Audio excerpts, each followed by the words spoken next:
YouTube, how we doing? PPS here, YouTube play of the day. We're ready to roll college basketball. Huge slate tonight. Tuesday slates are always some good ones for us. Keep in mind it is about negative 15 degrees here with the wind chill. I'm going through it a little bit. You can hear it in my voice a little bit. Obviously, just more of like I don't even know if I'm like really sick. It just you start getting congested up in the front. So just bear with me today. It's gonna be a little tougher. So I'm gonna get you guys ready to go right away. We're still on our track back. Did hit our last one with the South Dakota State Jackrabbits. Team total over 83.5 last game. They had 109. I wish I would get more points for that. Wish I get more money for that, but counts the same. So first one we're gonna do it's almost like we got to do it right. It's tough to pass this up. In this spot because Iowa's at home, right? 37.5 on FanDuel. You can get it on DraftKings as well. It's tough to not bet this with Iowa every time they step at home because, my God, dude, these dudes just score the basketball at home, right? Minnesota plays very, very slow. And obviously that's pretty much what's going to end up happening in when your team is this bad, right? They rely on Dawson Garcia to pretty much do everything for this team. But Iowa right now is scoring 34 points per game at home or 34 points per game in the first half on the road so far this year. 46 at home. This team is just it's crazy. It is crazy to me how big of a difference this makes. Right, I think this place is going to be hopping today. I think it's going to be cold in Iowa. I think there's nothing else to do out there. Go watch this game, right? Minnesota is very bad. They're not a good team. Like I said, Dawson Garcia is pretty much his entire offense. But if they're going to try to suck the life out of the ball here, my issue is fast breaks. Minnesota does not shoot the three ball well. A lot of long rebounds. Iowa doesn't foul, right? That they're top 20 in the country in personal fouls per game. Like, I don't know, guys. There's no way I see this Minnesota team slowing down Iowa, especially at home. And just to kind of put in perspective a few other things, right? Iowa has not really shot the ball great. I think it was to start the year. They were not great. And that's kind of why those numbers were – I was betting Iowa, and they were struggling because they couldn't hit their threes. Now they're just turning up, right? They're shooting 42% from the three-point line at home this year. 39.7 on the season as a whole. Obviously, this one's at home, like that spot. Just a tough spot all around here, especially with this being in Iowa for this Minnesota team. Dude, I have a really tough time seeing Minnesota slow these guys down. Also, Minnesota has been pretty good in terms of first half scoring, but they're allowing 32 points per game in the first half, but it's because they're playing so slow. When you look at KenPom here, they're 358th in the country in terms of pace, right? There's, I think, 362. So they're going to just try to take the air out of the basketball. My biggest thing is that usually works when you're not getting blown out, right? When you're not getting absolutely smashed right away in the mouth, right? That's my issue here is this team is not good enough to just hold this Iowa team down and try to hold it for 30 seconds and think that's going to work here. Because, like I said, they're one of the top teams in terms of first half. I don't want to play the full game because that could happen. They get down 15-20 and just try to suck it out. But first half, I'm good with it. I'm going to be rolling with it.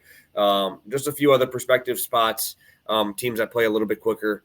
Ohio State put up 89 on this team. They had Minnesota's coming off of a huge game. They just beat Michigan at home, right? Now you have to go to Iowa, right? Tough little spot there. I think they're going to have a laydown game. And you come off of a game like that, dude, it's really tough to bring yourself back up and really want to get after it. So my thing, obviously, huge win. Shout out to them for getting a big win against Michigan, but this is going to be absolutely brutal. And like I said, when they've played these faster-paced teams, right, they have been willing to run, right? They gave 80 to Wisconsin, 81 to Purdue, 82 to Indiana. This defense isn't good. They just play super slow. So there is play number one. And let's head over to play number two. This is on DraftKings only here. FanDuel is giving you, I believe, 153.5, same price. So DraftKings, appreciate you giving me that extra half. Oklahoma State, Arizona, over 153.5. Or over 153. I was back and forth with this probably 8 times this morning. And usually I'll just pass on that if I'm thinking this much. But my God, both these teams foul too much. They can't play defense. Oklahoma State is playing fast, and they are elite inside. I think this Oklahoma State front court is actually going to dominate this game. They play at a 45th fastest pace in the country, Oklahoma State. Going over to Arizona, they are up towards the top. I believe they are 51st. Tough spot here. Arizona having to travel to Oklahoma State. I love Osamani, big guy for him, 6'11", should have absolutely no problem crushing these dudes in the paint. Marcellus Avery should have no issues dominating these guys in the paint. Texas Tech absolutely unloaded on them. Jacob Toppin had, 22 and 16 in their last game. This is a tough spot for this Arizona front court. But on the guard side, I think Arizona has the clear advantage. My biggest issue is I wanted to bet Oklahoma State team total. I wanted to bet Oklahoma State spread. But, dude, bottom 20 in fouls per game, you cannot do that. They're like 20 fouls per game. And I know they're at home, and you usually get a little bit better whistle at home. But, my God, dude, both these teams foul top 50 in the country. Both of them are going to run with pace. My thing, too, is you look at these free throw shooters. Arizona is going to have some pretty good ones. Obviously, Caleb Love, 86%. KJ Lewis, 87%. Tough. My issue, I want fouls. I don't want them to be on the bigs of Oklahoma State. So, Oklahoma State, keep your hands up. If you're going to foul, let it be a guard, because I think these bigs should have a field day in the paint. And Oklahoma State guards are all shooting 76+% from the free throw stripe.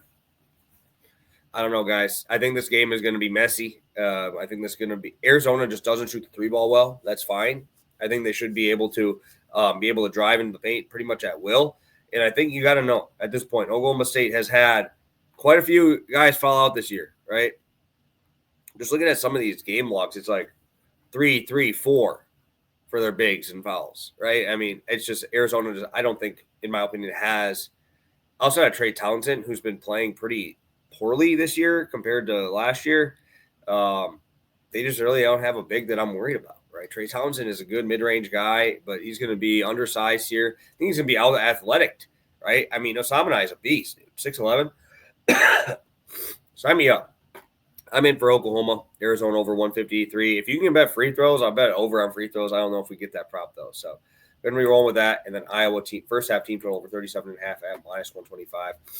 I already have the link up for tomorrow's Pass the Prop ready to go for Wednesday. Best of luck tonight, guys. Huge slate. If you have any questions, drop them below.